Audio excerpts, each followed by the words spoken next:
yung argumento nila na walang jurisdiction po, matagal na to na nadesisyonan.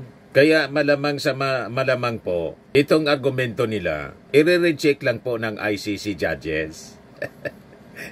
Di ba? Matagal na itong pinag-uusapan yung jurisdiction. Kaya nga, ma-resolve yung jurisdiction po, nagpalabas na po ng warrant of arrest yung ICC after na makapagsagawa ng initial investigation po dito. Kasi yung kaso po ni Digong, 2017 pa po, final sa ICC ng mga complainants, pribadong complainants. Ang akala po ni Digong, kapag alis niya sa ICC, yung mga previous years, kung saan yung mga crimes na allegedly na-commit niya, mga kababayan, mga EJ case, kasama na yon sa dapat na hindi na maimbestigahan kasi wala na tayo sa jurisdiction ng ICC.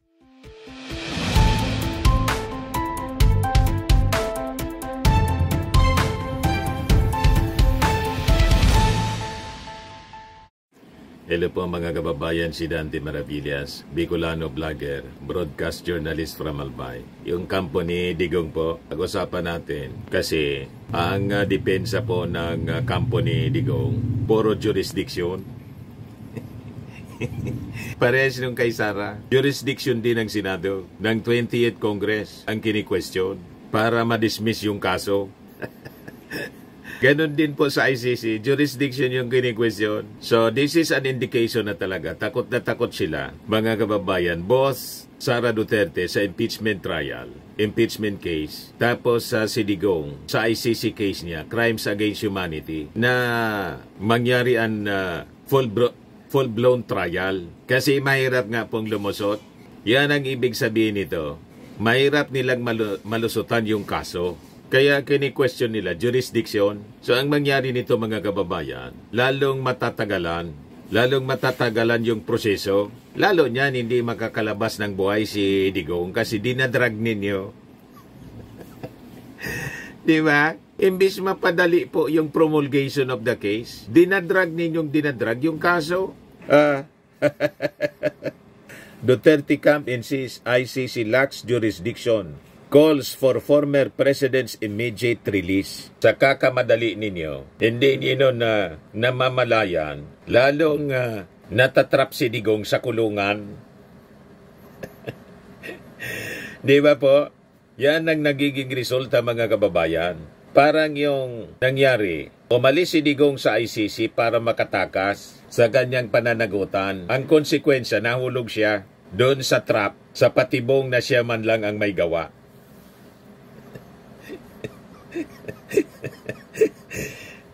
Nakita ninyo, mga kababayan, ang tawag dyan, epic fail. Gusto niyang makatakas. Habang tumatakas siya, nasa lubong niya yung trap.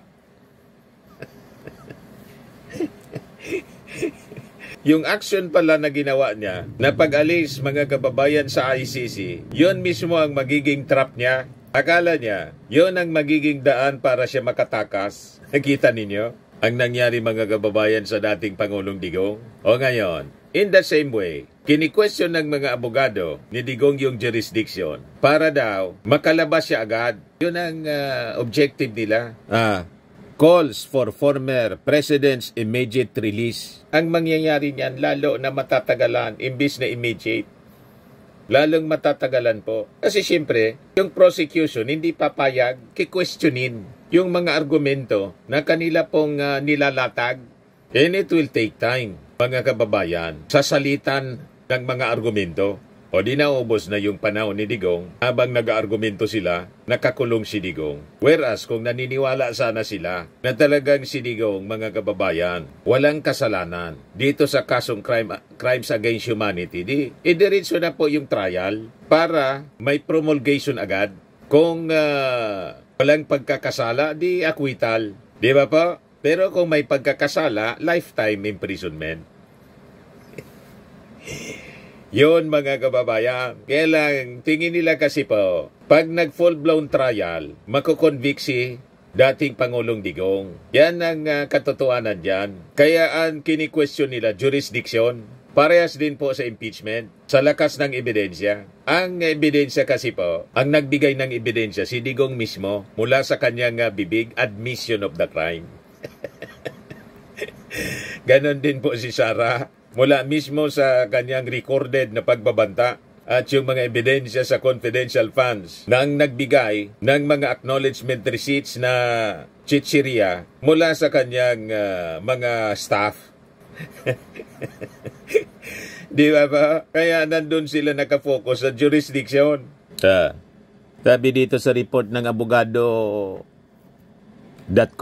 the lawyers for former President Rodrigo Duterte disputed the prosecution's arguments and insisted that he must be released because the International Criminal Court has no jurisdiction over his case. The ICC prosecution earlier said the Duterte camp's arguments on lack of jurisdiction were fundamentally flawed and misinterpreted the provisions of the Rome Statute. The prosecution had said that it does not matter when the exercise of ICC jurisdiction was triggered because state parties accept without limitation that the ICC has jurisdiction over conduct occurring while the statute is in force. It also said that under the Rome Statute, withdrawal does not discharge a state party from its obligation under the statute.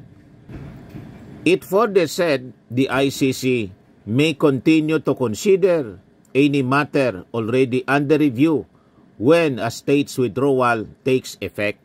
Ngayon, sa kanilang reply mga kababayan, the defense said the prosecution niya committed willful neglect with the delayed disclosure of relevant material which impeded the defense preparation of the jurisdictional challenge. It led the defense to seek disqualification of judges when, as it now appears, the pretrial chamber will perforce basis of new facts permitting it to reconsider its former findings on jurisdiction, adding that this prejudices the prosecution case. The material referred to was redacted in the public version of the reply. Tinanggal, mga kababayan, yung argumento nila na walang jurisdiction po. Matagal na to na nadesisyonan, kaya malamang malamang po, itong argumento nila, i-recheck lang po ng ICC judges. Di ba? Matagal na itong pinag-uusapan yung jurisdiction. Kaya nga, ma-resolve yung jurisdiction po, nagpalabas na po ng warrant of arrest yung ICC after na makapagsagawa ng initial investigation po dito. Kasi yung kaso po ni Digong, 2017 pa po, final sa ICC ng mga complainants, pribadong complainants. Ang akala po ni Digong, kapag alis niya sa ICC, yung mga previous years, kung saan yung mga crimes na allegedly na-commit niya, mga kababayan, mga EG case, kasama na yon sa dapat na hindi na maimbestigahan kasi wala na tayo sa jurisdiction ng ICC. Yan po, malinaw. Under Article 127 of the statute, that withdrawal took effect on March 17, 2019. Nevertheless, the ICC retains jurisdiction over crimes allegedly committed in the Philippines while the country was a state party of the statute. Yun ang kini-question nila, na settled case na po siya, napagdesisyon na, gusto pa nilang baguhin. Pwede ba yun mabago, mga kababayan, through the petitions of the defense lawyers ni Digong? Malabo po. Di ba po, mga kababayan? Kaya lumalabas parang pinapatagal lang ng mga defense lawyers ni Digong yung kaso. Na kung talagang naniniwala sila yung kanilang kliyente ay not guilty, dapat una sila diretso sa defense ng kaso. Not anymore questioning the jurisdiction. Kasi settled na po siya. Under Article 127, the ICC retains jurisdiction over crimes allegedly committed in the Philippines while the country was state party to the statute. Talagang ginawa nila yung ganyang provision ng batas kasi madaling makalusot ang isang presidente o any leader of a country na gagawa ng crimes against humanity, gagawin lang po yung tulad ng ginawa ni Digong. Hindi na niya kami member, wala na kayong jurisdiction sa akin. Di madaling takasan. Kaya po nilagay sa Rome Statute ang ganong provision. Umalis ka man, pero nung panahon, crimes committed, nung panahon na member pa ng Rome Statute, pwede kang kasuhan, imbestigahan, at mapanagot. Tama po? Kaya ito pong question ng jurisdiction ng mga abogado ni Digong, malamang basura lang po ang ICC. Yan ang sabi nila, yung defense. The defense also insisted on its argument there can be no exercise of jurisdiction because the Philippines was no longer a party to the Rome Statute when the preliminary investigation was authorized in September 2021. This was because the Philippines' withdrawal from the Rome Statute took effect in March 2019. It said that if the country is not a state party during the exercise of jurisdiction, the investigation could not be initiated and steps taken during the preliminary examination lack consequence. It also argued that the prosecution cannot invoke the fight against impunity to insist on the application of the Rome Statute. In other words, sabi po nila, even if combating impunity is deemed by many to be raison d'etre or reason in purpose for the International Criminal Court, the pursuit of accountability cannot prioritize victims' expectations over a suspect's rights to legal propriety and due process. The defense countered the argument that Duterte should not benefit from his order to withdraw the Philippines from the Rome Statute. It said this ignores the principle of complementarity and disregards efforts by a government now opposed to Mr. Duterte to prosecute extrajudicial killings in the Philippines. Mali po yung argumento ng defense. Walang kinalaman po yung gobyerno sa pag-prosecute kay Digong. Hindi man po parte sa prosecution panel ng crimes against humanity na kasong final laban kay dating Pangulong Digong, yung ating gobyerno. Nag-file po, pribadong mga complainants. Kumbaga, pinoproteksyonan yung mga witness. Yun man lang po yung participation ng ating gobyerno kasi obligasyon ng gobyerno na yung kanyang mamamayan na testigo, bigyan ng proteksyon at tulungan. Pero pagdating po sa aktual na pag-file ng kaso, crimes against humanity, wala man pong kinalaman yung gobyerno. Di ba po? And in fact, sabi nga natin, sinasabi dito sa balita opposed to Mr. Duterte, sabihin pa na kontra na ang ating administrasyon sa mga Duterte. Pero ngayon lang naman po ito. Noong panahon po, nang i-file yung kaso, 2017, wala pa itong gobyernong ito.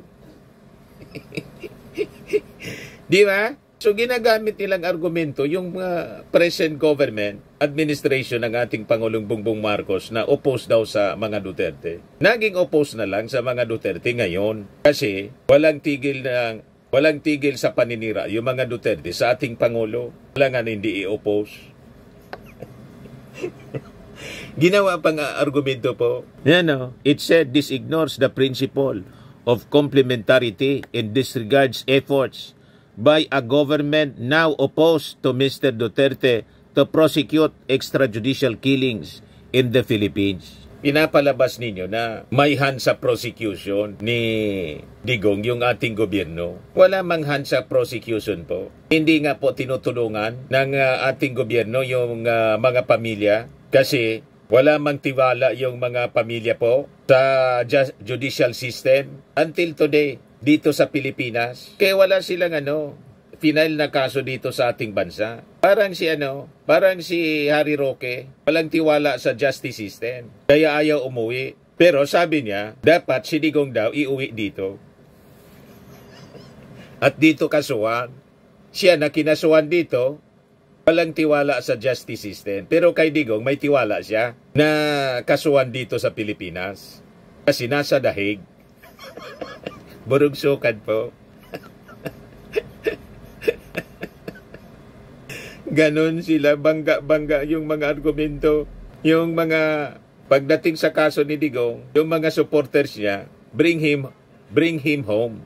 Dapat daw kasuhan rito. Pero si Harry Roque, kinasuhan dito. Ayaw umuwi, wala daw siyang tiwala dito sa judicial system. Wala kang tiwala pag ikaw yung may kaso. Pag si Digong yung kinasuhan sa ibang bansa, may tiwala ka sa Pilipinas na dapat dito. O, di ba? Kaya walang maniwala sa mga argumento ninyo. Gaano man ka-bright yung mga abogado ninyo, nawawala po sa tamang hulog ng pag-iisip.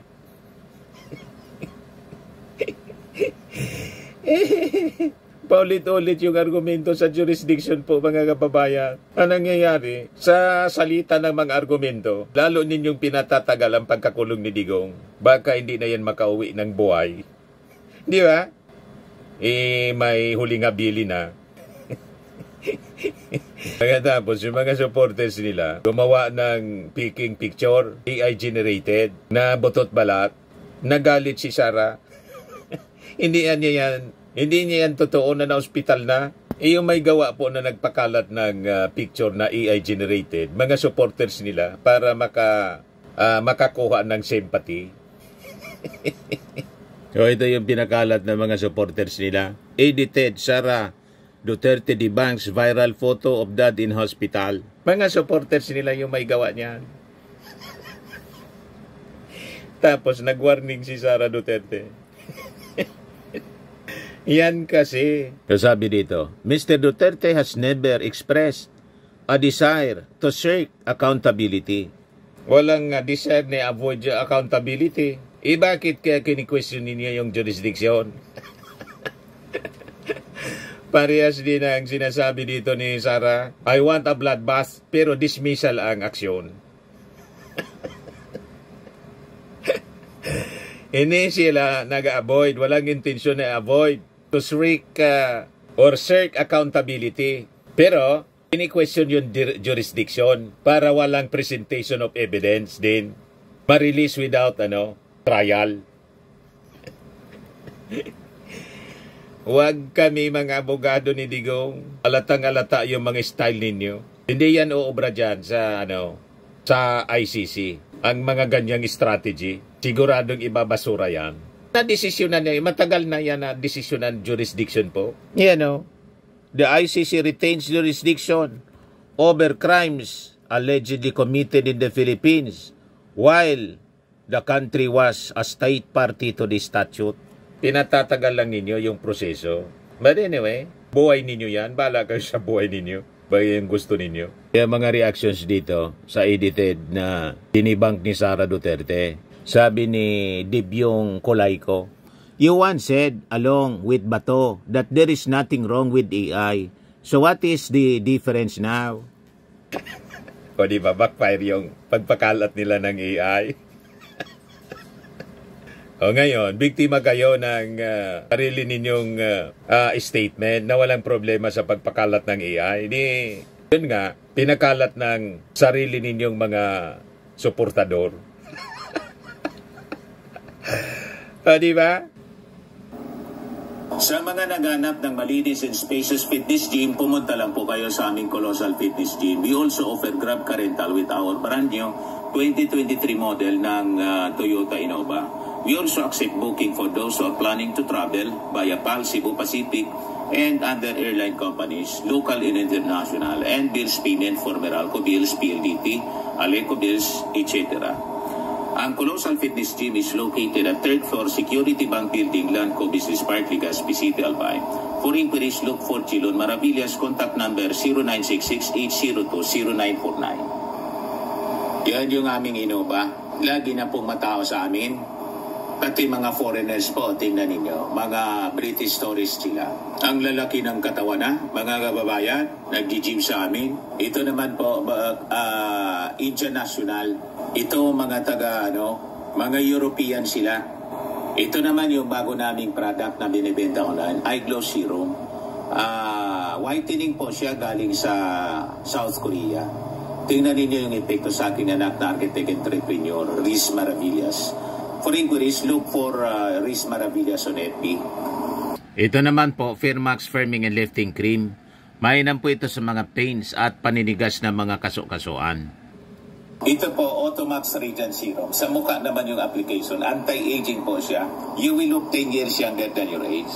Ito naman po yung bago naming product na binibenta online. Amazing Pure Organic Barley. I am worldwide Amazing Pure Organic Barley powdered drink mix from Australia. Marami po kaming mga stocks dito. Endorsed by Manny Pacquiao, Marian Rivera, Maritoni Fernandez, na isa pong cancer survivor. Ang mga health benefits niya po, boost immunity, improves digestion, enhances energy levels, packed with antioxidant, prevent cancer. Sa mga inquiries po ninyo, dumiretso na lang kayo sa aming anak na architect entrepreneur sa messenger niya. Pwede rin po sa akin, Dante Maravillas Vlog and Dante Maravillas Facebook account. Kung gusto ninyong negosyo po nito, magsabi lang po kayo para ma-orient namin po kayo. Sabi nga natin, iwasan po natin yung online gambling, online gaming. Gusto ninyong umasenso sa buhay, online selling po tayo. Sa mga mahilig naman po sa mga imported bags and wallets, dumiretso lang po kayo sa Eileen Closet kay Ma'am Eileen Rosales. Nakabase sa Amerika. Yan o. Napakagandang mga bags. Yan si Ma'am Eileen Rosales. Message lang po ninyo. Ito naman po yung bago naming product na binibenta online. Eye Glow Serum. Whitening po siya. Tingnan ninyo yung epekto sa aking anak na architect before and now. Yung mga inquiries po ninyo, dumiretso na lang kayo sa kanyang Facebook account, Riz Maravillas.